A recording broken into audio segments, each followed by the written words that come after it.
It's 4 o'clock on a Monday. You know what that means, don't you? It's time for another exciting episode of TAXITV Live. This week, starring special guest stars Tracey and Vance Marino. Yeah, baby. All right. Let me get the chat room open. Where did that go? Hello, everybody in the chat room. I'm going to pull you out of there so I can see you separately. We have been having all kinds of problems, and I think we've boiled it down to 10-year-old computers with 10-year-old software on there. So anyway, we only have Tracey and Vance joining us today via telephone. I've got them on my cell phone sitting on a box next to the microphone. Say hello, Tracey and Vance. Hello, Tracey and Vance. Hello, Tracey and Vance. Okay, we've got them. For Nathan Dillon, first time watching. Boy, did you pick a bad day. You'll learn. Anyway. Welcome to show business. Yay! That's right. Don't work with what you got. children or animals or youthful animals. So Tracey and Vance wrote that book that you're looking at on the screen next to me. Hey, that's my song. Over their careers, they've been songwriters, composers, musicians, and producers. They've been wildly successful licensing their music in a variety of different media. They're signed with over 60 different production music libraries and music publishers, and their songs and cues are heard daily across the globe. This book, I don't need to hold it up. It's on the screen. How cool is that? I've got to tell you, the book is unbelievably comprehensive on just about every subject I could possibly think of that somebody who wants to get into the business of creating music for media. It's all covered in there. Everything from recording to formats to keywords to moods to contracts. All of it is in there. And today we are going to talk about specifically networking, because networking is really important. And I want to remind everybody that the Taxi Road Rally is coming right up on November 2nd through the 5th here in beautiful Los Angeles, California. Sorry, I'm moving some stuff on my screen. There we go. Tracey and Vance will be there. The Road Rally, I spent the weekend here at the office working on a lot of the Road Rally stuff. And I've got to tell you, it is really coming together. I'm just going to quickly go over some of the stuff that's going to happen. Then we're going to jump right into networking. As I've mentioned before, we've got Adam Taylor. He's the CEO of APM, Associated Production Music. It's the largest music library in the world. And we've got their CEO. Then I've got how to make your TV music much more desirable with a gentleman who is the executive producer of a bunch of TV shows who also happens to be a video editor and a music composer. So he is going to do some incredible on-screen demonstrations in the Grand Ballroom showing us ways to approach composing your cues from the perspective of an editor. And it's not going to be the same old stuff that we've seen in the past. There's an angle to it that I think you're going to love. A film and TV song pitch and feedback panel with Stephanie Reed, Mason Cooper, Ryan Gaines, and Jacob Nathan. They're all incredibly good people. Let's see. Advanced record production. This one, it's either going to happen on Friday or on Sunday. We haven't figured out yet. But Rob Shirelli has two gentlemen that write songs for and produce, like Adele and Dua Lipa and just like the who's who of the industry. So that's either going to happen on Friday or Sunday. Instrumental pitch and feedback panel. That's on Saturday, November 4th. Modernizing Your Music on Saturday, November 4th with Robin Frederick. 10 ways to get ghosted by a music supervisor, one of whom is currently ghosting me, so I don't have that one totally locked down yet. Oh, you guys are going to love this one. Does it feel like your music has gone into a black hole? Can't wait to do that one. Sunday, earning income with sonic branding, sound design, and trailers. and that's going to be with Gina Isham and Randon Purcell. Song listening and feedback session in the 200-seat theater for like rock and singer-songwriter, Christian top 40, pop, gospel, country.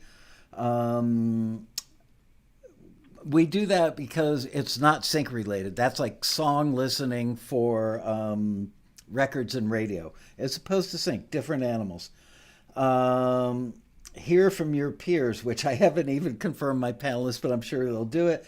I'm going to put up at least a half a dozen successful Taxi members on the stage, and we're going to do an hour and 15-minute long session of just open Q&A from the audience. Let you guys ask anything you want of your fellow successful members.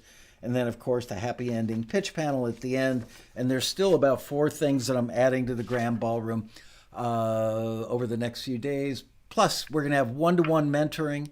Everybody gets 15 minutes with a mentor, and the eat and greet luncheons and gazillions of classes, which we will announce soon. So there you go. Now, back to networking with Tracey and Vance. You know, I've got to say, and thank you, Tracey and Vance, for being patient for 6 minutes while I talked about the road rally. You guys are well behaved today. Which for a change, right? Yeah, it's not every day that we're well behaved. And don't count on it in the future. That's right, Devitt. Anyway, That's right.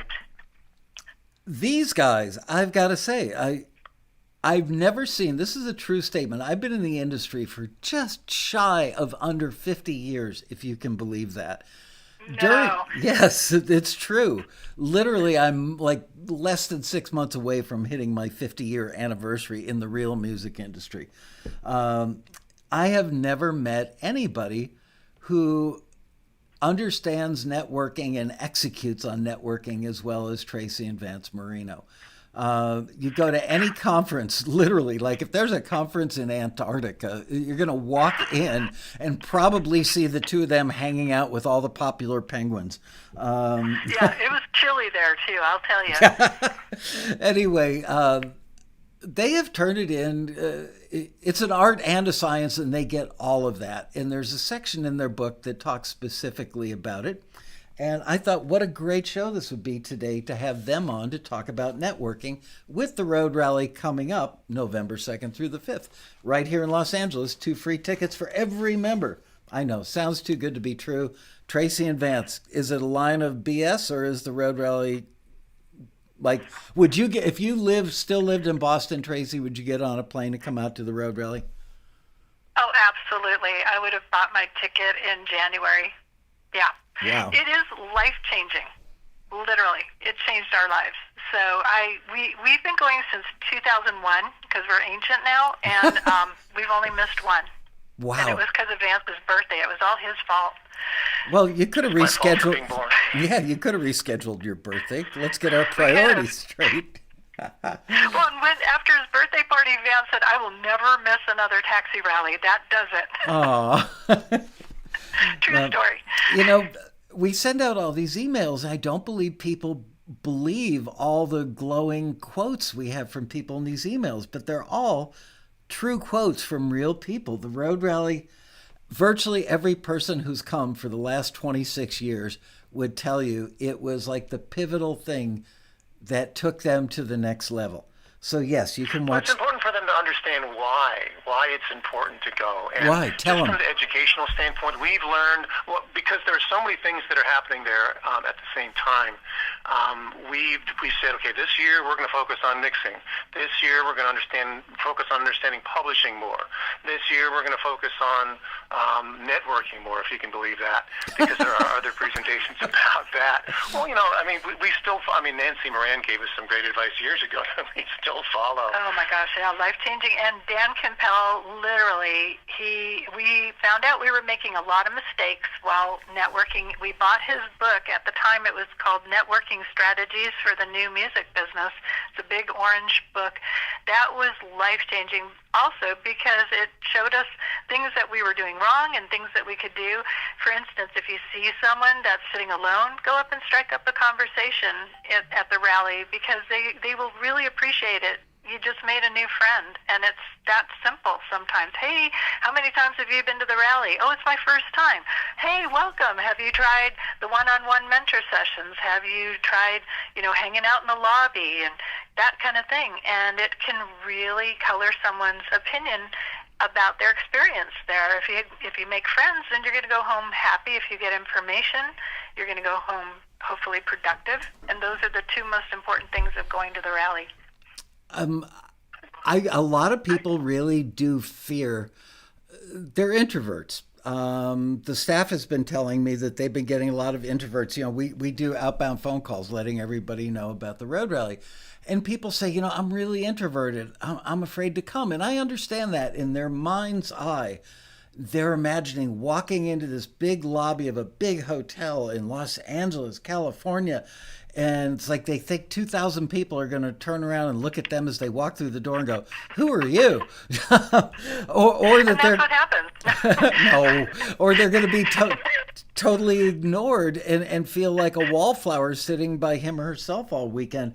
It's hard to explain the level of camaraderie and warmth and acceptance that every person I've ever begged to come who is a introvert, they all come up to me during the first night after they've only been through registration to say, "Thank you for pushing me to come. I'm so glad that you did. I'm loving it." And all they've done is gotten registered. But it's the people they meet that makes them feel so wonderful. It's the people and it's the vibe of the people. I mean, there again, we've been going to the road rally for over 20 years, and it's I don't know how it sustains, but it does. That there was a group of people that were there 20 years ago. It transitions into a new group. Some of the old ones like us keep showing up because it's fun. But there's something about the vibe of the people there where they want to help. It's not competitive, and the people who want to help find the people that need help and gladly offer it. It's just this. Sharing. Yeah, I mean, it's this. I hate to reference it because it just shows our ages, but it's the kumbaya thing where everybody just wants to help. And as far as talking to a stranger, well, they're not really strangers. I still have an issue going to networking or any event, weddings, those kinds of things, when I don't know who's there. This is the beauty of the road rally. You go there and everyone loves music, so right away you have something in common and something to talk about. There's just a vibe that everybody at the rally has. Like you said, we've been to a lot of conferences and still go to a lot of conferences, and there's just nothing like the vibe of the people that attend the rally. Yeah, and I'd like to just give 4 quick tips for everybody who is thinking about it, hasn't made the commitment. First of all, just make the commitment and talk to people in line at the registration, because I think we've made lifelong friends from that. And so you could ask anybody, probably 100 people who go to the rally regularly, and they'll say, "Oh yeah, I met this guy and we're writing together now, we're producing." It's absolutely amazing. So do that. Talk to people in line when they're sitting in the classes, waiting for the driver's ed classes to start, sitting in the ballroom. Line is key, because we're all captive there. And it might go south, or you might not become instant friends, but you never know. So talk to people in line. Next, sign up for the mentor lunch. It's not about the food. It's not even really about the mentor. It's about, again, meeting people at your table. And by the way, here's a really hot tip. Sit as close as you can to the mentor chair, because you'll be able to hear them. It gets really loud and there's a lot of excitement, but it's really meeting people. So you want to keep that in mind. Yeah, the other thing is hang out in the lobby, because that's where people go after their sessions, and they'll just talk. You can pick their brains. And the last tip is visit the book selling areas, because the authors are usually there and they'll talk to you. We met lifelong friends like John and Joanne Brahaney by just hanging out, Nancy Moran and Fett, Ronan Chris Murphy and Liz Redwing. It was amazing. We got, education just hanging out there for hours, and we'd have so much fun, and they're all really good friends of ours now. I hear this all the time from people that are like friends from other parts of the world because they met at a road rally. It's somewhat effortless. It's not as scary as it sounds. And the really amazing thing is that the more experienced, highfalutin members that are having tons of success and have been members for a long time, they are as accessible as new members. I mean, you can literally, like, if you see Matt Vanderbo, who's kind of a rock star in our world, and he's hard to miss in a crowd because he's very loud, laughs a lot, and he's got very blonde hair and big muscles, walk up to him and just say, Matt, I've seen you on TAXITV. You're awesome, man. And next thing you know, you'll be having a beer with him, or going to the gym and working out with him, or maybe going to a hair salon and dyeing your hair blonde with him. I don't know. You never know. Tattoos. Yeah. Anyway. That's the other thing. There's a power in when you meet somebody, just kind of hang out. That's what it's all about. You know, it's just making friends. We had a lot of success by taking music industry people out to lunch or coffee, sometimes dinner, but lunch is pretty casual. Coffee is really easy because after an hour you're done. We made a lot of friends over the years that way, and we literally have 2 bankers boxes. I was going to show you if the video had been working, but 2 bankers boxes filled with business cards from over the years that I've kept. And that's another tip, is to, if you don't have a website that showcases some of your music or all of it, get a website. It's not just about disco and those kind of services. It's really good to have a website. Gives a short bio about yourself, some music examples, and have a business card, because the business world still likes that. Have a QR code that goes to your website. That's really helpful. And I just tuck all our business cards in my taxi badge with the lanyard, so I have it ready to go all the time. And Taxi's got the best badges because you can stick 25 business cards in there and just hand them out when you meet somebody. It's great. Absolutely. And trust me, we planned that. I'm kidding. And don't block your name. People get really freaked out about not knowing names, and you can help somebody by saying, hey, I'm Tracey Marino. We met last year, and what is your name again? It's okay to ask that, because it takes about 6 to 8 times of seeing someone over and over again before you even know their name, and then another half dozen times before you'll even recognize their face or what they do.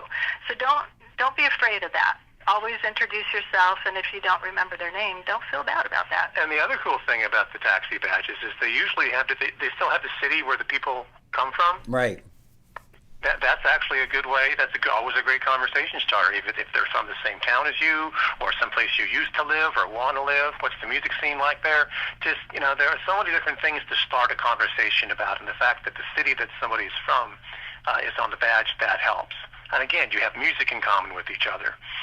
And Taxi is one of the few places where, if you're staying at the hotel, which we really highly recommend, that is golden, because you get in the elevator and everyone's crowding in there, and sometimes it's just 1 or 2 people. You can strike up a conversation and have an elevator speech. Hey, hi, is this your first rally? I'm Tracey, and we've been going for 20 years. We do happy music. That's all you need to say. And what's your name? Yeah. And you get a conversation started. I think that people equate networking with selling and marketing. And yeah, networking is a form of early stage marketing. It's kind of like building the foundation. You got to have people to market to. And in the case of the road rally, you're quote unquote marketing yourself, maybe looking for other members to collaborate with.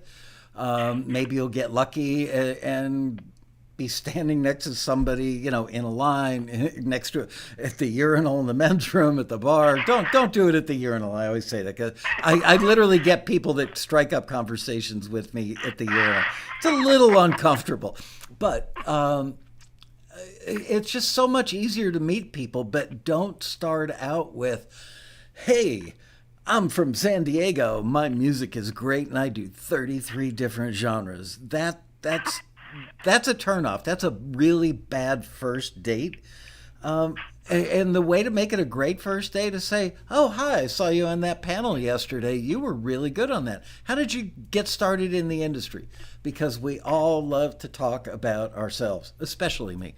And so if you ask them, that loosens them up and lubricates the whole conversation because they'll tell you. And something that you guys said in the book, which is really key, is actually listen to them so you can hit them with a follow-up question. And once you've hit them with the first follow-up question, the traffic flow is going in both directions. It's just not that hard. It's just hard to get started, I think. Yeah, it's very important, the listening part, because we have seen people, we've met people, and we say, "Hey, we're Tracey and Vance. How are you doing? What's your name? What do you do?" And then there's like this 10-minute monologue. Mm-hmm. Not a good idea. I mean, you answer the question and then return the question. And it sounds so basic, but it's amazing how many grown people don't really get that, the idea of a conversation. You ask something, listen to the answer, they ask you back. I mean, like you say, it's kind of selling, but not really. But the important part, I think, is the impression. Because people might actually forget what you said. They might forget, what your first guitar was, even though you told them, where you started, all those kinds of things. They're going to remember if you were a cool hang or not. They're going to remember if they want to hang out with you some more, or because you went on this diatribe about whatever that they maybe don't want to avoid you next time they see you. That's not good. It's not the goal. We want people to want to hang out with us. Yeah, there's a fine balance. A conversation, I think a lot of us in general, and it's just really changed. It's a lot of times one-sided or it's Zoom or something, it's different nowadays, but face-to-face, there's nothing like it. You have a wonderful opportunity with something like Taxi. It's no stress. It's super fun. There are no expectations. Especially the first time, it can be overwhelming just because there's so many people and everyone's excited on this high usually. So it is a little overwhelming. We were wallflowers the first time or two we went because we just didn't know what to do or say. And that we said, okay, that's it. We're going to learn how to just talk to people because we were literally turning off the lights, I think, in the ballroom because we were so shy. We were up against the wall. And then the next year we went with a plan. We're just going to talk to people. And it was so different that time. But it takes some practice and skill. During COVID, we've all been locked up and not talking and conversing. So it is a little scary the first couple of times you go. But like I said, I gave you some tips. Hang out by the book room or talk to people who are just kind of standing around. Everyone's approachable there. Don't go up if someone's having a head-to-head conversation because that's kind of intruding on their space and their talk. But if it's a group, join the group. If it's a couple people looking kind of lonely, go buy them a drink or a piece of pizza or something. Andre Stepanian in the chat room says, "I'm getting anxiety just listening to this. I'll be at the bar after 12 p.m. Andre. And that's a great place to hang out, too. And the cool thing is, Andre's already got like 100 friends from the chat room from watching TAXITV and watching the Quarantinis during the lockdown. So you've already got your group of friends. And I guarantee you, Andre, you will not make it 50 feet in the door of that hotel without being hugged. I have no doubt. But your advice is really good, Vance, about not walking up and interrupting. Some people, they're so happily overwhelmed that there is so much opportunity to meet industry people at the rally that when they see an industry person talking to a fellow member, they walk right up and butt in because, well, if that member could talk to him, so could I. No, stand back and let the conversation come to its natural conclusion and then stalk the industry person. That's why it's good to have. Carefully. Yeah, that's why it's good to have, like Tracey and Vance Marino, San Diego, California, and the badge. If people want to stalk you, they've got a good starting point. They know which city to start in. That's right. We have an advantage, and it's an unfair advantage maybe, but for us, it's two of us. And so if we walk up to somebody that we think we know, at least one of us will remember the person's name, where we saw them. And the other cool thing that we can do as two people, as a networking team is that I can say, well, with Tracey and I write music for film and TV. We perform and produce our own songs and instrumentals. Tracey's a great piano player, and she is. And it sounds more authentic if I'm complimenting her than if she says, oh, yeah, I'm a great piano player. If I say, hey, I'm Vance, I'm a great guitar player. So we have that team built in. People that are on their own, that wing person approach is very effective. Once you've met your first person, and then you can just have them introduce you. You can introduce them to another attendee or to an industry person. It just sounds so much, compliments sound so much better coming from somebody else as opposed to the person who's being complimented. Yeah, wing person is invaluable, and don't forget you get 2 tickets to the taxi rally, so bring a friend, and the friend can go brag for you. But bragging is not cool. Humble always works, but as Vance said, sometimes someone will sing your praises. Hey, this is Charity. She's a great singer, and it's intriguing, especially if you can go to their website. The other reason I wanted to say have a website, we were talking to somebody from Nashville, and he said publishers will never contact him. And I said, do you have a website? And he said, no. I said, why not? He said, I just haven't made one. And I said, well, that's why you're not being contacted. They don't have a way to anonymously listen to your music. That's really key because people don't want to be put on the spot or anything. You have to kind of gently lead the horse to water to listen to your music. And they may want to listen to your music, but they also might want to know how you present yourself. What's your bio? All the things that should be on a website. It's just easier for them to get that information that way. Yeah, and another thing, the reason to have business cards, definitely have a QR code. They're free. It takes 2 seconds. You can customize it, make it round or whatever. But that takes it directly to the website with your information, and it just helps make things faster. Also, it helps for people to follow up. And by the way, you always need to follow up with people that you might have an interest with working with, or maybe, collaborating, or just getting to know more. That's why we have a whole entire 2 bankers boxes filled with CDs and business cards, because we live in San Diego. It's a 2.5-hour drive sometimes to get back without traffic, so we have time to listen to people's music. And it was really cool. And then I'd get home, and the next week I'd spend saying, hey, I loved your songs, great job, great voice, whatever. And sure enough, the person would contact us and say, hey, let's get together next time you're around this area or at the next taxi rally or whatever. And pretty soon we had hundreds of friends and collaborators. So it's a big thing is following up with everybody in a nice way, too. Not big, huge, long emails, just quick and to the point. I want to get back to that wing person approach. This very important thing we left out.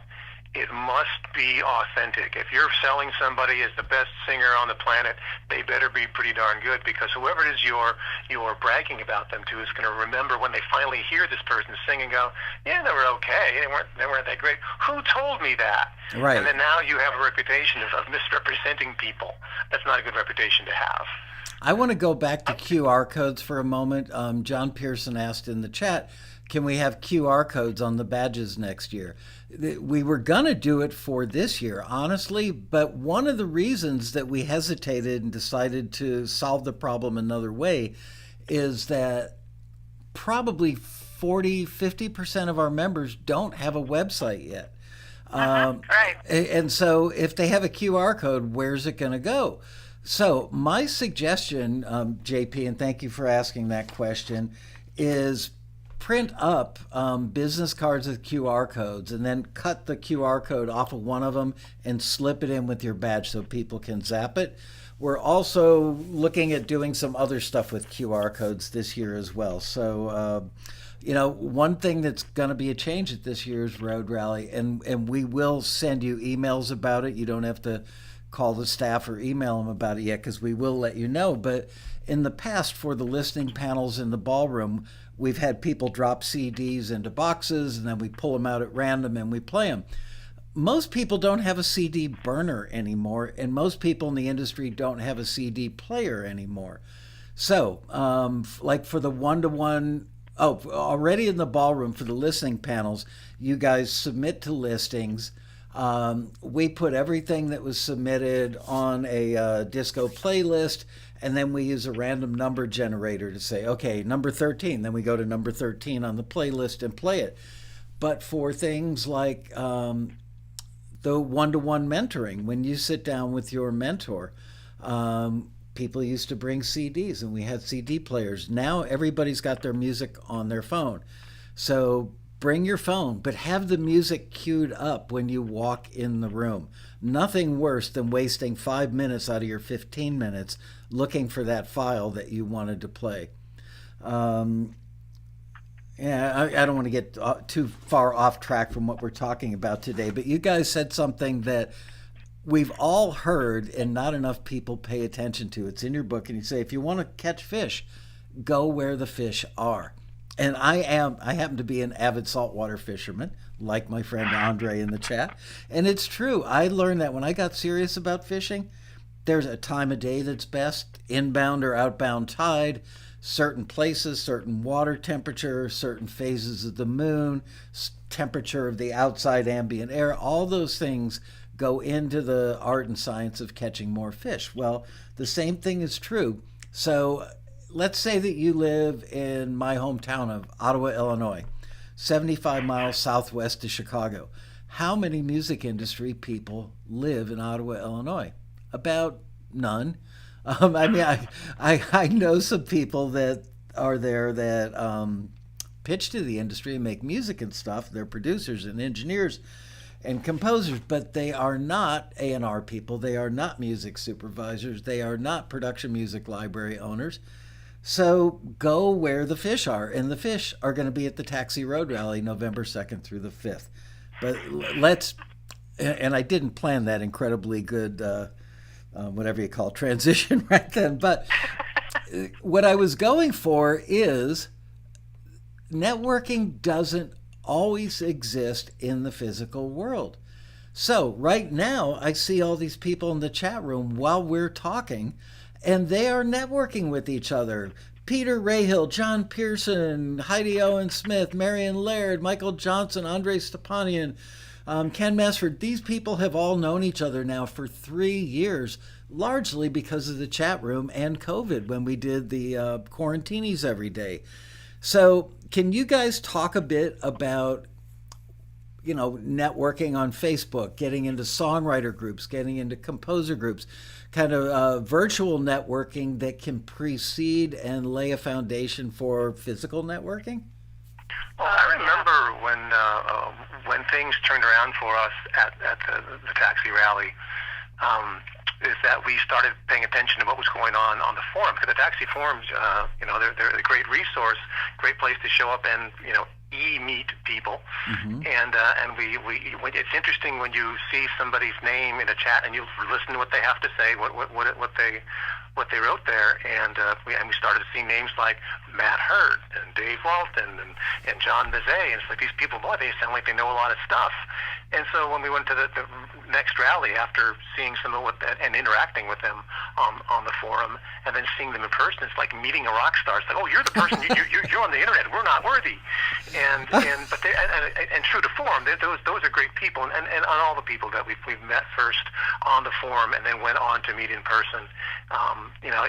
Like you say, it's a stepping stone to meeting in person, because as opposed to just starting from ground zero, you're actually starting from at least knowing somebody online. Yeah, and it's kind of the way things are done now is online. With a lot of organizations, they now have online meetings with publishers. There's so many organizations we joined because we were getting information that we'd take notes and come home and write them down, and pretty soon that became our book. It was literally 12 years of education, from taking as many classes about copyright and the music business that we could. Now it's all pretty much online, and occasionally these organizations will have, in-person events that they almost feel freaky in some ways, but you do get to know people online. You can, talk with them on Zoom sessions and things like that, and there again, it's about following up, because if you don't follow up, they won't remember you. So it does take a lot of following up. and it's possible. We know a lot of people who get music signed by major production companies because they were online and chatted up with the publisher or the president of the company, and now they're doing collections. So it's a good way to do it. It's a lot cheaper. It's easier. We don't think it's as effective as face-to-face overall, but it is a great other way to do it. Well, because it's about, as I mentioned earlier, it's about making impressions. And certainly the industry people, the publishers, library people, all those folks, as soon as they see, if somebody just, sends them a cold email, it's like, well, that's just a cold email. Anybody can do that. When they realize, oh, you showed up for the taxi rally? Oh, you're serious about this. You took the effort to actually be here, especially when you look at your name badge and you're from 3,000 miles away, and they realize, oh, you're serious about this as opposed to a toe dipper. Because I know this for a fact. Every industry person wants to deal with people who are serious, not just people who are just toe dipping and hobbyists. They want to work with serious people, and just by showing up, you're showing you're serious. Yeah, and meaning if you're a hobbyist, that's fine. Maybe you can't afford to do it full time. You need to work a job and pay the bills and all that, and that's totally fine. But what Vance is saying is be professional. Know the business. Know that it's not cool to send emails with 5,000 words in them. It's more just, we get the most feedback from publishers saying they hate long, boring emails. It's like a thing, and for some reason people get really wordy. So that's a deal killer right there. Same with following up. Just a nice short email. That's really one of the keys, because people want to know you're not only serious, but you're sensitive to their time. This brings me to another question. Other feedback that we've gotten from my staff calling out to potential road rally attendees that would come from our member database is that people think they're not ready. They feel like the only reason I should go to the road rally is handing my music to every industry person I meet. And I don't think that they understand that, yes, it's opportunities to meet people and move your career forward, but you've got to be ready for that. And the road rally is probably the best place on the planet to get ready. Can you guys tell me if you agree with that, and if so, expound on that a little, please? Absolutely. It's all about, we're never ready. I think we all think we have to have perfectly mastered and written songs, and that'd be great, but that's the point of the rally. There are so many opportunities to take driver's ed classes and to learn. Like I said, we would focus each year. Vance was mentioning we would take 1 year and learn about writing songs, so we would take all the different classes about songwriting, and the next year we would focus mostly on recording, and we'd take Ron and Chris Murphy's class and Rob Shirelli's class and Fet's class, and we'd learn so many things from them. And the next year, and during that year, our mixing got better. And the next year we'd say, hey, we need a network. Now what do we do with all this music we've done? Okay, now we're taking Dan Campbell's class and things like that. It just, if you focus, it's not so overwhelming, and you do tend to learn things. So it's never, your music's going to get better no matter what you do, if that's your goal, is to keep getting better. We just wanted to get signed. So we were in some of the libraries that are easier to get into. And then a year or two later, we said, hey, let's go for some more advanced libraries, because we noticed they were getting placements in shows. So Taxi got us hooked up with a lot of those libraries. And then we thought, hey, why not? Our music's getting used and it seems to be getting better. But it was thanks to the classes. That really helped. Absolutely. And a lot of times the teachers teaching the classes end up becoming your friends and part of your network as well. Yeah, we went to Nashville to visit some friends last year. We ended up having a lunch that was 9 hours long with two of the taxi teachers that we've known and loved for years. It was the longest lunch we've ever had. Wow. And the restaurant manager actually kicked us out of the restaurant in Nashville. But we just had so much fun, and we were just picking their brains, because they're also authors and teachers and incredible musicians and producers, and so we all just couldn't get enough sharing information. It was so great. Was that Fet and Nancy? How did you guess? Because the first time I had dinner with them, the meal lasted from like 4 p.m. until about midnight, so yeah. I don't feel so bad. that. No, and the funny thing was, there was a guy sitting about 10 feet away, and he came over at some point and he said, "Hi, I'm so sorry to interrupt. My name is Rick. Nice to meet you. I take it you guys are talking about music, blah, blah, blah." He is now one of the sound guys at the Road Rally. He introduced us to this incredible crew of guys that drive down from Reno. They drive like 8 hours to come down and do the Road Rally every year, and they're like about as good as a live audio crew gets. So, and that was in Nashville. He happened to be in Nashville. I happened to be in Nashville. So not only did I have a very long, nice meal with Fett and Nancy, I got a great audio crew out of it. That's networking. Yeah, we actually had a waitress come over too, and she said, "Oh, it sounds like you're having so much fun talking about music. That's just great." And I thought, well, we're in Nashville. That's a given. Right.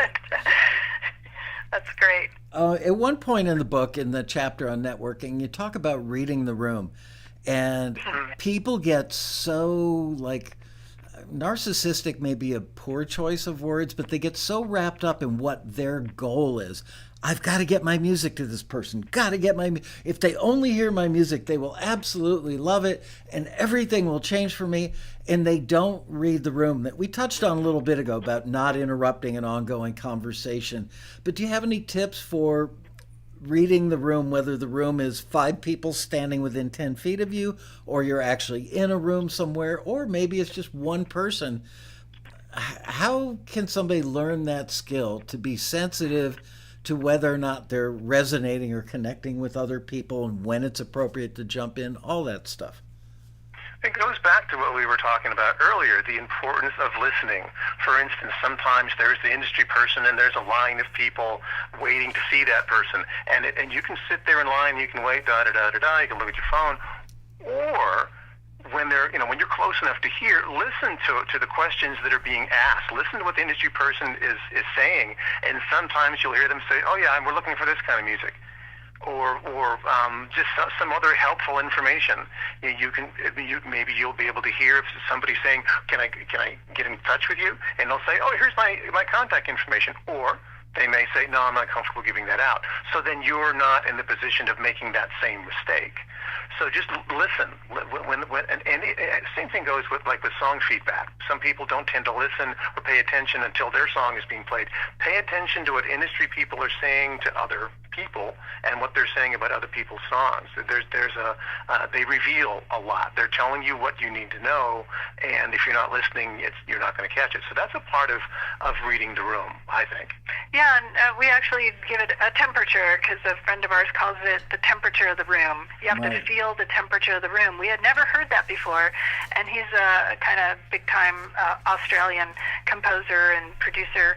He lives in LA now, but he was talking about that, and I asked him, "What does that mean?" And he said, "Well, if it's cold, you're talking to somebody and they're looking away, you can tell by body language, or they're getting kind of bored, or they're not asking you questions. That means they're not really being receptive, and you have to know either move on or talk about something else, or just that conversation is done." And then there's the warm or hot conversation where you're really connecting to the person and you're having a conversation.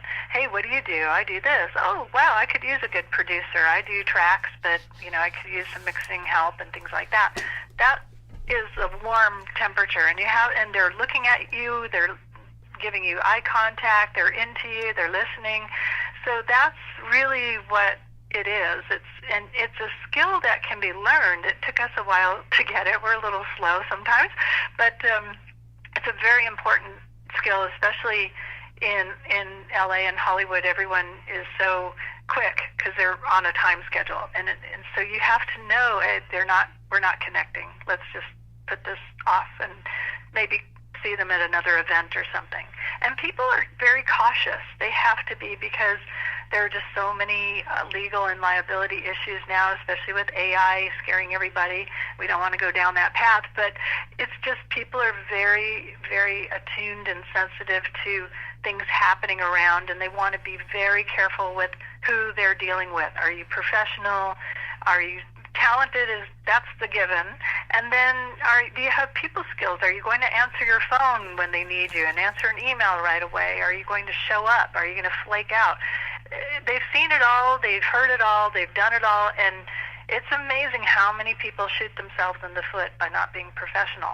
So that's part of networking too, is just kind of proving that you can do this. Absolutely. It's a big part of it. Yeah, don't walk up to them and say, I recognize you. Don't you have an OnlyFans page? That is not a good conversation starter. Not in the music industry anyway. Maybe at the AVN Awards. Because whether they do or not, you're in trouble. That's right, damn it. It's a long game, and I don't want people to be disappointed if they walk up and they meet somebody and it feels comfortable and they have a nice little 15-minute chat. Great, nice to meet you. Maybe you exchange phone numbers or email addresses, zap each other's QR codes. Don't be a Klingon with that person. You don't want to call that person like the morning after, the rally and say, all right, so we talked. Do you want to hear some of my music? Or if it's a potential collaborator, hey, let's get going on this collaboration. Give it a minute and understand that you're playing a long game, not a game of instant results right after you connect with somebody. Do you guys have any suggestions as to how to gauge when it's appropriate to reach out? And you already mentioned keep the email short. Yes, so many people don't get that. They have to tell their entire life story in an email. But how long? I honestly believe that more damage is done by reaching out and following up than not. And that's because people aren't graceful in how they do it. Can you tell them how to be?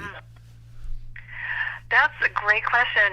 We learned from our good friend Brian Curtin, who does this incredible thing where he will sit in a class or at the ballroom and he'll hear the speakers talking about something and he'll take notes, and maybe they'll say, if you're going to be mixing a song, do this, or I got this one placement because I did this, and he'll write that down and remember it, and then afterwards come up to them and say, hey, that was really helpful, that tip you gave, and people on the panel are so flattered, and we thought, that's just genius, but it's genuine. He's not just saying that to, as you might, Michael, you always say, blow sunshine up their skirt, He's genuine with it.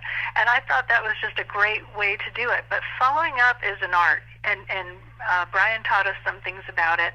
Usually it's a week later, and that there again gives you time to go on their website, kind of get a feel for what the person is doing and their style and their type of music. You can listen to some examples.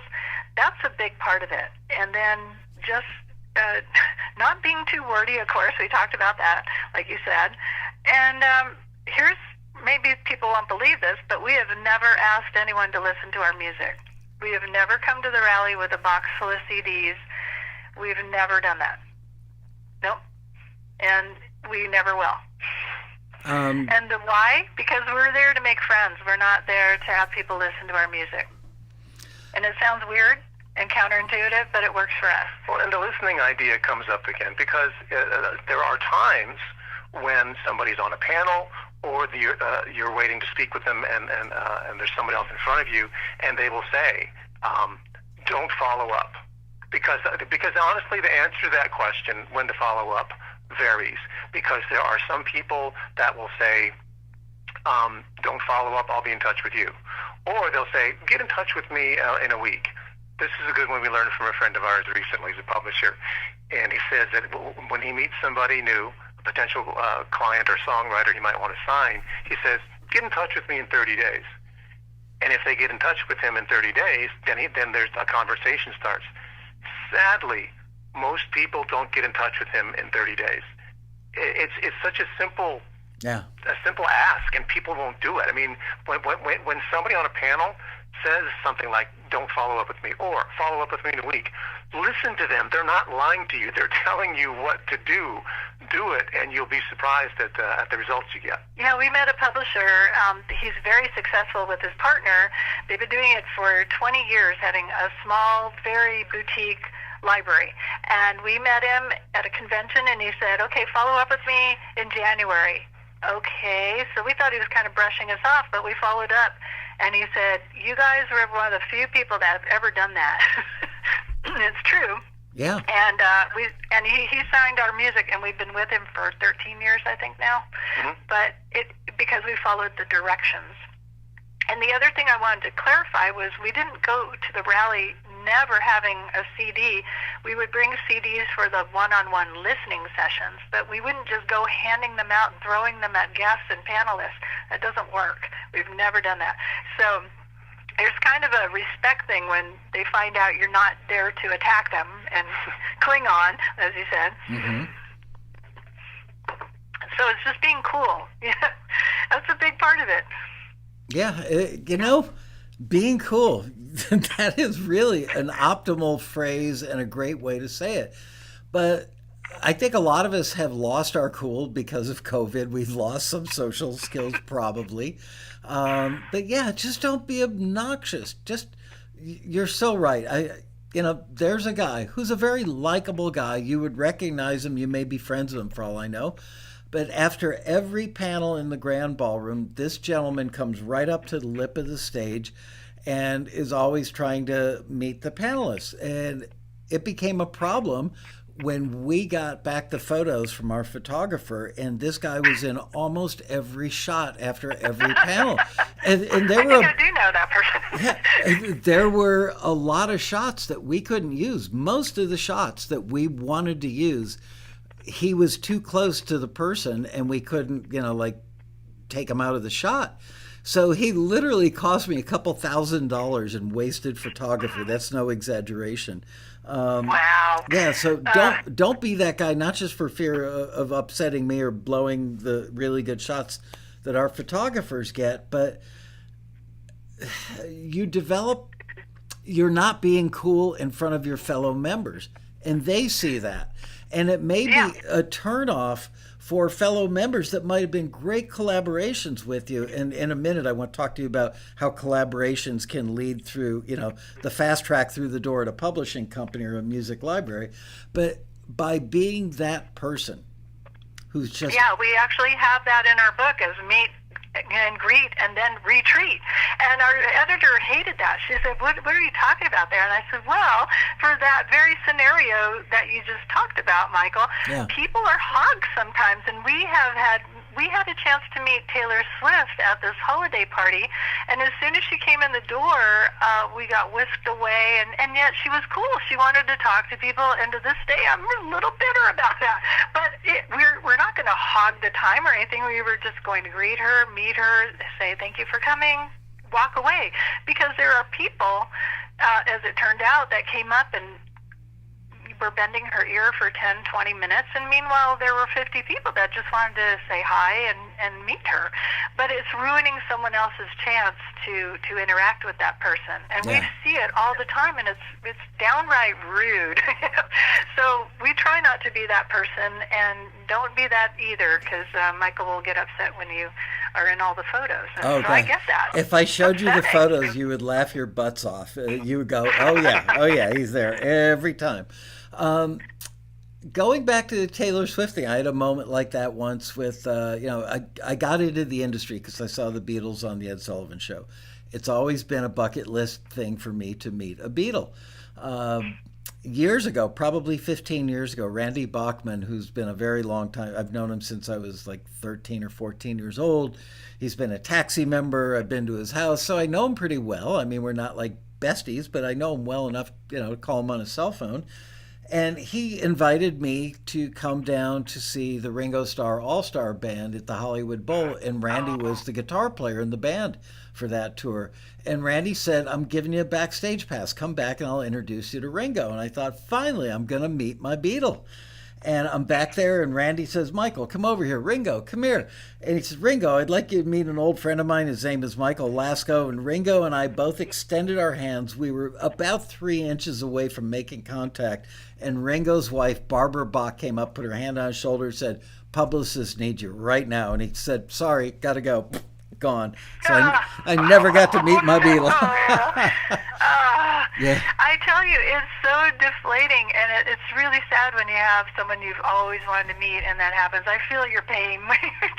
We've had that several times, and you really resent the person who cut in or whatever. And I get it. They're busy. They're tired. Yeah. Sometimes they don't want to do that. We barely got a chance to meet John Williams, the composer, and that was my idol. I always wanted, and sure enough, this guy cut in. I said, that does it. I want to meet him. And I went right back over and got in, and we were able to get pictures with him. And same with Quincy Jones, too. That was another one of our heroes, and we got to meet him. But it wasn't without a fight. Well, you know. No, I mean, it's just courtesy, you know. Carry an umbrella with a razor blade on the, taped to the bottom, and if somebody gets in your way, the Achilles heel makes them drop to the floor instantly, and then you get your chance. Anyway, in all seriousness, because I would never recommend cutting anybody's Achilles tendon with a razor blade. That could get you in some trouble. There was a question somebody back here had, and I wanted to address it because I'd never heard of it before. Scrolling back, I think it was Paul Land. Hey, I have a dot card that links all my social platforms and streaming, and it has all my contact information like email and phone with all that. Do I still need a website? I say yes, just because, it shows people you're serious. Everybody's got social media. A website, a well-organized, not cluttered, no goofy-looking fonts that nobody can read. Just a nice, professional, keep it simple, stupid, apply the KISS principle website tells people that you're in it for the long haul. And Carl Wurzbach asked a question, did Tracey and Vance submit to the panels at the Road Rally? No, we did not. I think once we did, and we got chosen. But yeah, we actually did a time or two. Oh, in the past, yes. In the past, yes. I didn't mention this time. I think getting back to that website, there again, remember we said it was anonymous, that the publisher may not feel comfortable, because with disco, it tracks, it says when someone's listened and how much, and SoundCloud, same thing.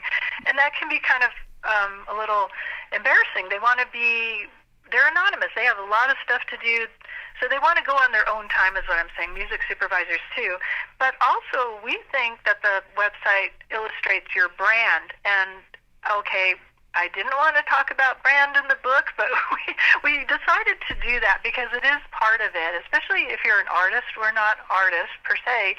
We just like to write songs, compose, produce, but we don't call ourselves artists.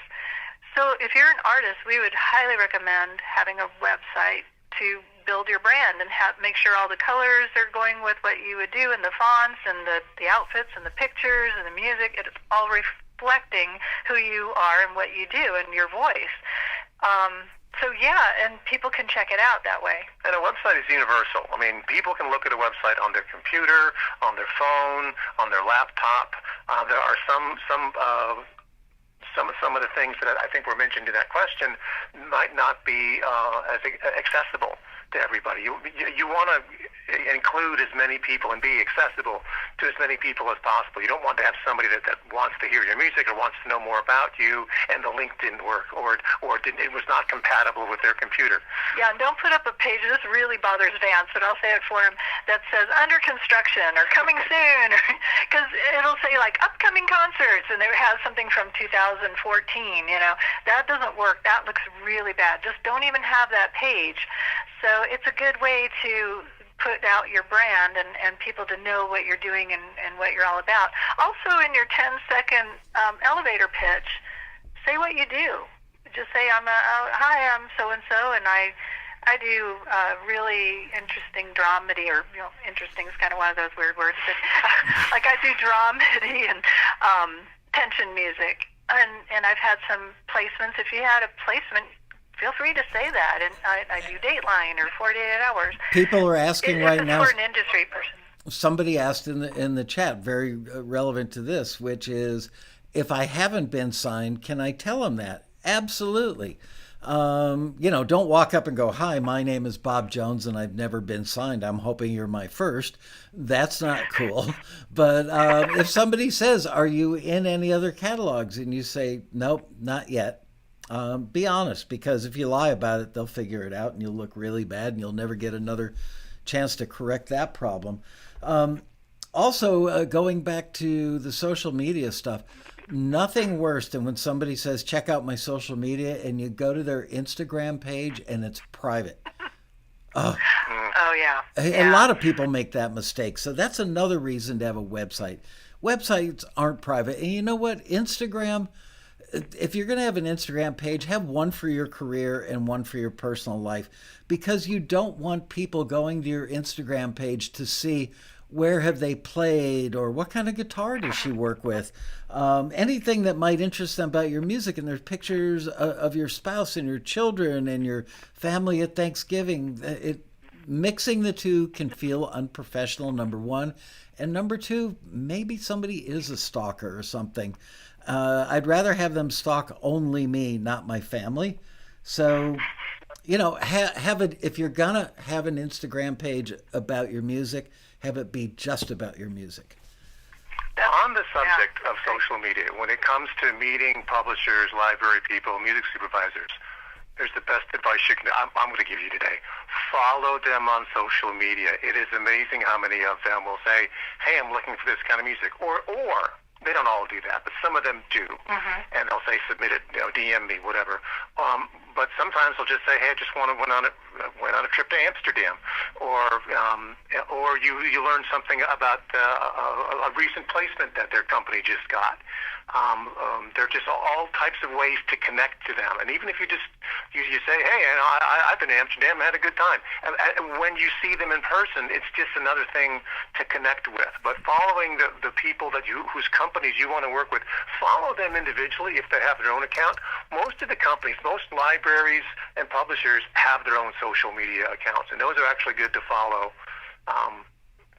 There's just a lot of good reasons to do that. Yeah, we've been following a lot of music supervisors, and they always have pithy comments and things, and we got to know a couple of them really, really well, and we were able to submit directly from that. But if you really get to know them, it's flattering, because not a lot of people do that. So right there, they think, "Wow, you're either serious or you're cool. You're just not stalking them."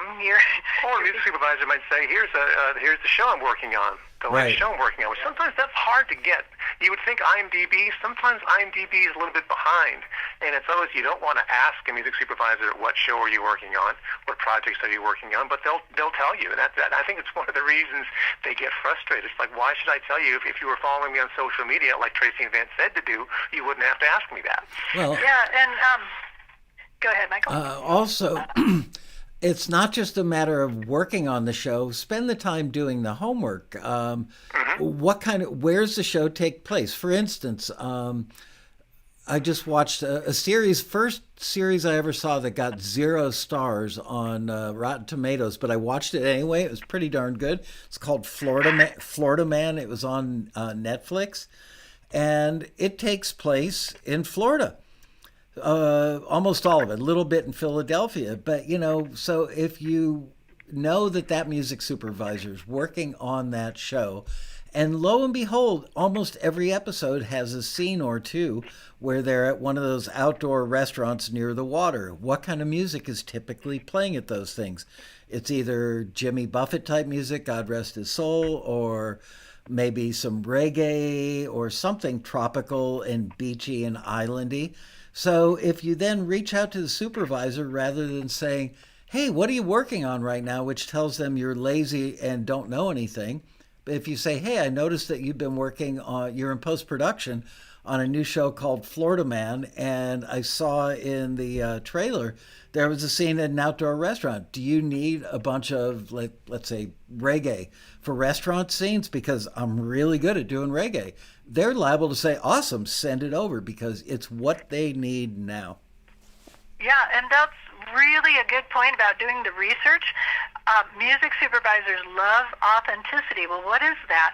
Well, I'm from Boston originally, so if the show's taking place in Boston and I say, hey, I'm a composer originally from Boston, I know kind of the area and all, they might be a little bit more receptive to hearing my music and my take on it than someone from Albuquerque. Not always, but it just shows a kind of authenticity.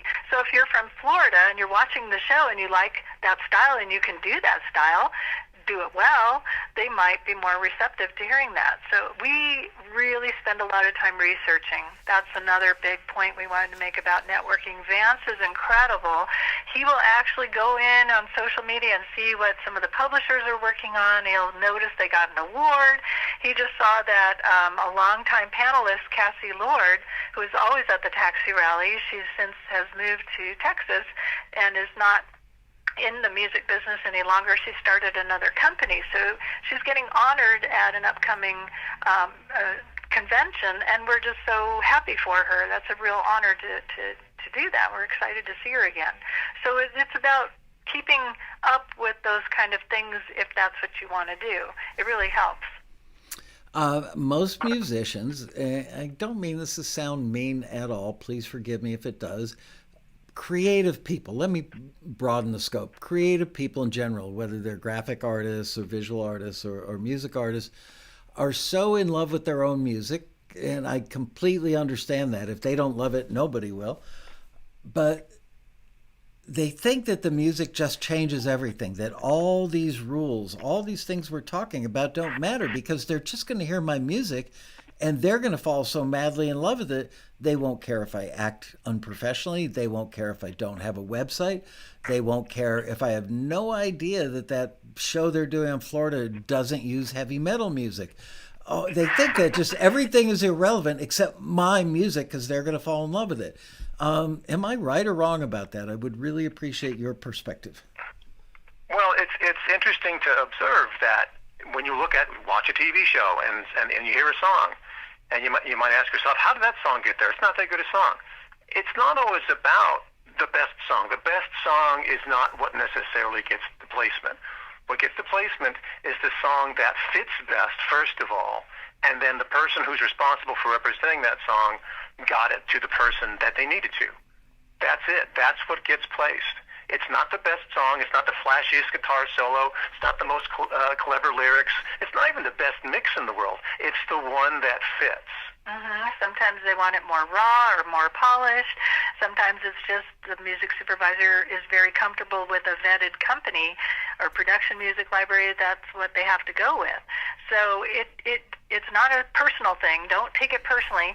And the whole name of the game in this whole business is finding out where your music fits and like who gets you and who do you get.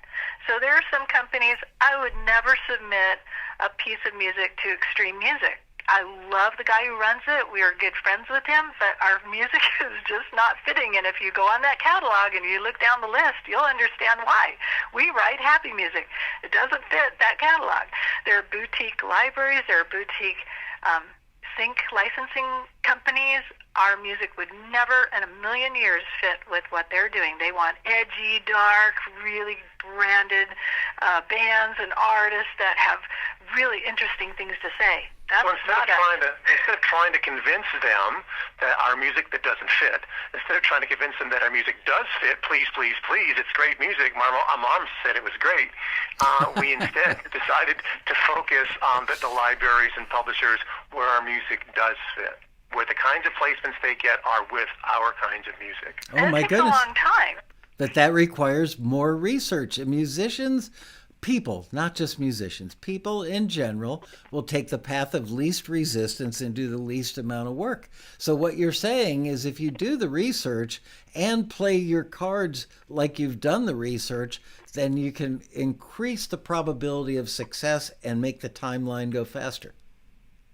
Yeah, for sure. And also taking classes. We would take classes at UCLA. You could take classes at Berkeley online. Just take as many classes as you can to get better. Whether if you get feedback, for instance, your lyrics are kind of weak or you don't have a good chorus that's hitting, take classes on how to learn that. It's amazing what's out there now. and it's pretty easy and affordable for the most part. There are community colleges offering mixing classes. There's a studio a few miles from our house that is an academy, and it's working with Sony across the way, bringing people in to teach and tutor. I mean, it's amazing what is available now. So there's no excuse. You can't be lazy anymore, and you can't be complacent. Go out there and by the way, Michael, you're saying people coming to the rally for the first time and they're not signed or they don't have any credits. Don't feel bad. We felt terrible about that the first couple of years we would go to the rally. We had nothing going on. We didn't know how to mix. We had a lot to learn. This is the best time and place to learn it because it's not threatening. It's very reasonable. You can get literally thousands of dollars of education in 1 weekend going to the taxi rally, and I swear by that because it really helped us. And yet people, I mean, every single taxi member can get 2 free tickets. We have people in Los Angeles that are anywhere from 10 minutes away to 45 minutes away from where the rally is held, and they don't come. And that blows my mind. It's like a life-changing opportunity for you, and you couldn't get it together to turn off the TV, take a shower, brush your teeth, climb in your car, and yeah, the 405 sucks, so you're going to sit in traffic for a half an hour. Big deal. This is something that literally not only could change your life, but person after person after person after person who has attended have claimed that it has changed their life for 26 years. So, wow, why can't they go?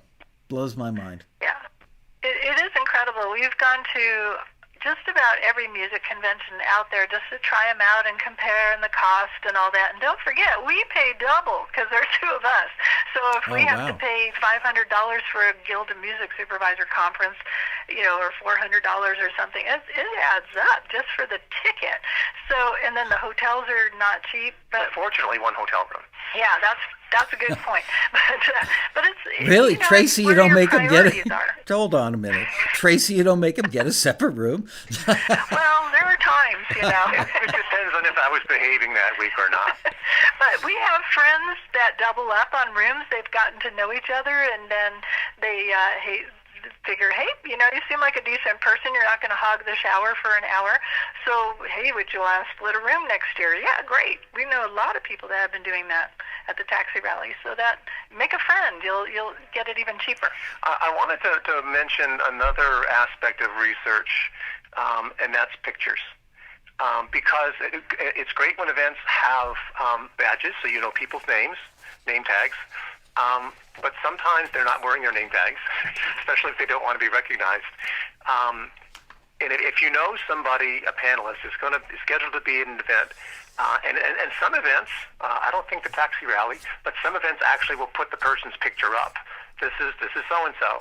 You can still look them up. You can make that a part of your research so that if you're in the elevator, walking down the hall, and there's somebody that, maybe it's somebody that you really want to talk to, they don't have a name tag, and they have not been on the panel yet. You might say, oh, I'll recognize them after I see them on the panel.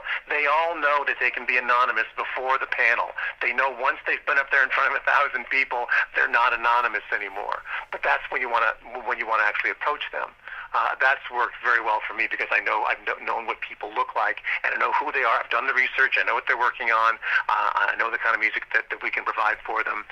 But just do the research to know what somebody looks like. And it's tricky, too, because sometimes they'll put up a picture from 20 years ago, or they've changed their facial hair or their hairstyle. Guilty.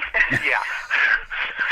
But, that's a really good point. But also, as we mentioned before, when you go into a room for a driver's ed class, I would go through the entire taxi program a few days before and highlight with a yellow marker something, all the people we wanted to meet, and then I would look up what they do, and, you had the bios there and read, oh, yeah, I really want to meet that person, and then, look at their picture and really study it, because I forget names and faces very easily. I really had to work at really overcoming it. It's like a handicap for me, and I had to really concentrate, and now I had COVID last year, and I think my brain is just kind of mush now. What about the technique you have for remembering names? What? Where you do something about them, something rhymes with? Oh, yeah. We kind of came up with names. We have a friend, his name is Reuven. It's like Reuben with a V. So I think of Greuven, Reuven. and then I introduce him that way. He thinks it's really cute, and people remember his name, Reuben. So I'm kind of Spacey Tracy right now because I forget so many things. But I'm trying. I have to go back to really concentrating again. Or try to think of some way to remember somebody's name. Their name is Brian, and they're from Hawaii, so it's Brian the Hawaiian, or something like that. We say Vance can't dance. Can't dance. Guitar players are known for not dancing. Yeah, so it's silly. I learned that a long time ago from a girl that she said she survived Hurricane Katrina, and her name was Katrina, and she goes, and so I always remembered she's Katrina, like the hurricane, she would say. So if you find a way to do it, and I also try to, another reason to have your phone with you at all times, or a piece of paper or something you can jot notes down. If it's somebody I met and I'm really impressed, I run to, a restroom or in the hotel room or something and write down some notes about the person, just to remember. And then when I follow up, that's another reason for having the website, because if you have pictures, some people put pictures on their business cards. That's kind of helpful too. And sometimes it looks kind of cheesy, but it works for a lot of people. It helps me remember who they were. I'll say, oh yeah, I met them, the first day or whatever. So take little notes really helps too. Also, you know what? We have the step and repeat. And for people who don't know what this thing is called, you always see Hollywood people, out at some event standing in front of a screen with a bunch of logos on it for Mercedes or Nike or whatever. And usually there's a little red carpet in front of it. Those things are called step and repeat. You step on there, they take a shot, and then you repeat, go to the next one. So we have one at the Road Rally, and I noticed, oh gosh, I can't think of her name. I can't believe it. Pretty blonde lady that's at every event that's a friend of yours. Nittany. Yes, Nittany Paris. Nittany Paris, yep. She's one of our co-writers. She will be in front of the step and repeat with people all weekend long, and that stuff goes up on social media. So that's actually good for your brand. It's like, oh, she knows Nittany, or she knows Tracey and Vance. And people see you as maybe slightly more credible or part of the crowd because your pictures with other people are up on social media. So there is that. That, every kind of exposure, I guess, helps. It's really helpful. Yeah. But Nittany puts us to shame when it comes to networking. She works with Ken Calais, who was a producer for Fleetwood Mac, and he's been a guest at Taxi, and he's incredible, and his daughter is Colby Calais. So she's really hooked in with that, but she's incredible with networking as well. She just really understands it, and she's found dozens, if not probably hundreds now, of co-writers over the years and producers from her networking skills are just impeccable. She has amazing manners, and she follows up, and she's just one of the nicest people we've ever met in our entire lives. We just love her to death. So she's a doozy. That works for her. I have a question for you guys while we're on the subject of Ken Calais. He and I became friends about a year and a half before COVID.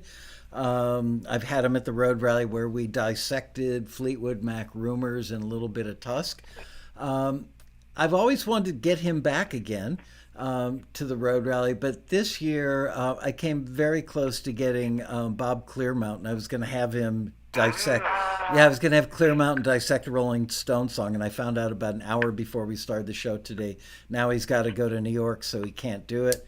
So I'm bummed out. I was thinking about calling Ken up and asking Ken if he would come and do one of the Colby Calais songs. Do you think it's too soon to bring him back? Because I think the last time we had him there was 2019. Oh, that was one of our favorite panels. That was such a great panel. I'll never forget that. Everyone was so excited. We were all fanboys and girls listening. That was great. Yeah, a guy like that, there's no such thing as too soon. Yeah, and better sooner than later. He was at the NAMM show, and just hundreds of people were out the door listening to him, and he's just a wealth of information. And sure, Nittany can hook you up again. Yeah, well, actually, I don't think I got to him through her. I think there's a club of over 60-year-old engineers that we all tend to know each other, if you know what I mean. Anyway, she certainly helped facilitate. I won't take any credit away from her, but Ken and I instantly hit it off because he was like 3 years ahead of me on the engineer totem pole, so we definitely share a lot of love for certain microphones and have a lot of war stories that we shared. He actually called me like 4, 5, 6 days into COVID and just said, "Hey, buddy, I'm just checking up on you." I thought that was really sweet. Yeah. Then again, I was with him about 3 days before we had to isolate, so maybe he was worried that he wanted to check and see if I was infected or not. I don't know. Anyway, I love Ken, and I didn't want to repeat more Fleetwood Mac stuff, but he did produce, I think, Colby's second album, if I'm not mistaken, or maybe executive producer. I think you're right. Yeah, I seem to recall that too. And with a little luck, because she lives in a state that's 3 hours behind Los Angeles, I think she's still there, maybe we could get her to join her dad so I could get a lot of, "Dad, that's not the way it happened." Yeah, she had a country quartet for a while. It was really amazing. But is she in Nashville, or if she's 3 hours away? She's got a new country release coming out. Yeah, I was going to say she just has that going on too. So yeah, that'd be great. I thought last time I heard she was living in Hawaii, but I'm not sure if she's still there or not, or maybe it's a 50-50 deal. But I thought it'd fun to bring her in on a video feed, do a Zoom with her on the big screen while I've got Ken on stage with me. That'd be fun. Yeah. I wanted to circle back to something you mentioned earlier, the idea of collaborating with people that you meet. Yes. And the importance of that, especially for the people who Oh, no. Obviously, if you're meeting somebody for the first time, whether you've met them maybe in the forums, TAXITV, or maybe on social media, just to kind of get a vibe for people. That's a good start sometimes. And then meeting them in person, get a feel for their music, how professional they are, what kind of impression they make. You want to make sure that whoever you're collaborating with is somebody that is certainly at least on where you are, and is somebody that's a good fit for you creatively, and also maybe you perform well, but you need somebody to mix, and somebody else is a good mixer. Whatever complementary relationship you can get, that ends up being one of the ways that some people get into new libraries. Yep. If somebody's with a library or a publisher, and maybe they're a very good keyboard player, but they need a real guitar, and somebody else can provide that for them. So then, if the keyboard player who has the relationship hooks up with a guitar player who doesn't have the relationship, and they can work together, it's just mutually beneficial all the way around. So collaborating with people is certainly helpful for your career, and meeting them is very easy. It's hard not to meet collaborators at the rally. You have to stay in your hotel room to avoid finding collaborators. Well, and you never know when it will blossom into something else. We have a really dear friend. She's an author and a songwriter, singer. She's been coming to a songwriting group that we lead for many years, and then we kept telling her, "You've got to go to the rally, got to go to the rally." So finally, a few years ago, she went to the rally, and she met somebody, and they became really serious. And you know him very well. He's been on TAXITV, and I'm not going to say either of their names, but they're really serious now. She actually is packing up, I think, and last I heard, moving to his state to be with him. I think they're getting engaged or are engaged. I don't want to jinx it, but last year she was at the rally and just was saying how wonderful it was, and she met her soulmate. So come to the rally. You might find love. You know what? It happens more often than you would think. My daughter Sarah met her husband. They've been married now for, I don't know, somewhere around 10 years. He was at a sponsor booth at the Road Rally, and they really? met. I never heard that. That's Yeah, so great. and so now we've got 2 grandchildren that are Road Rally grandchildren. I could think of a couple other people. I think Bob Iger, not Bob Iger. John Iger, yeah, John Iger. Oh, John Iger, yes. One of our co-writers was just telling that to her.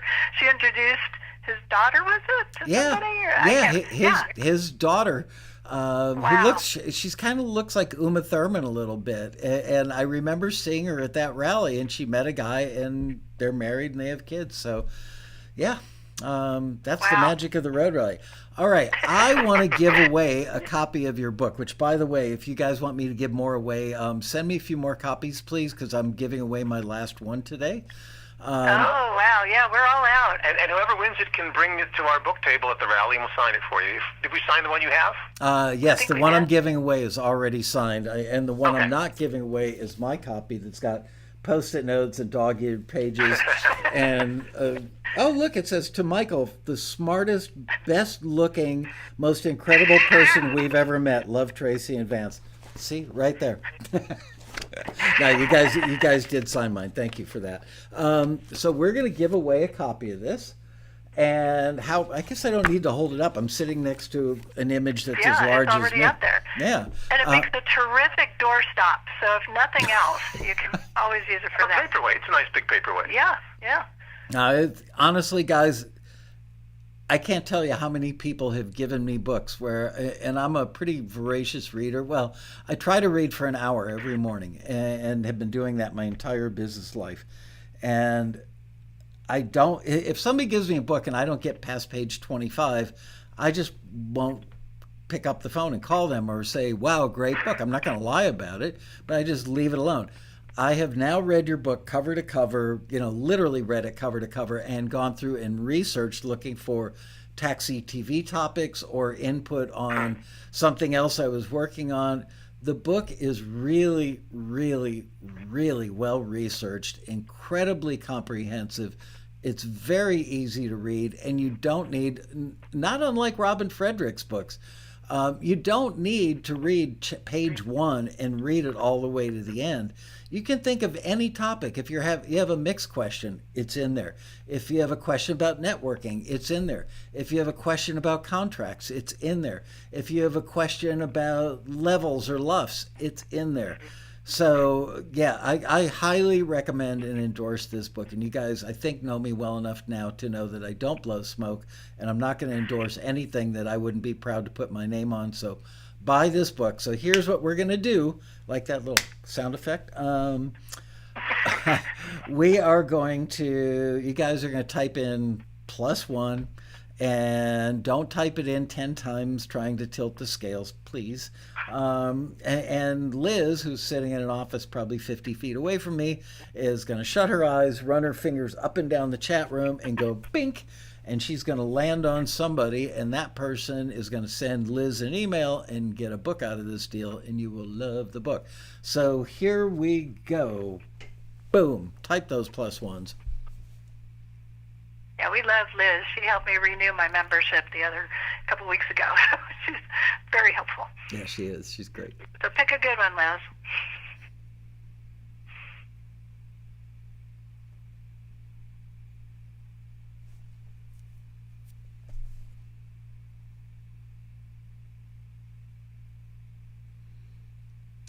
You're welcome, Justine Jones, and thanks for watching from Australia. We really appreciate people that are watching in time zones that are far, far away.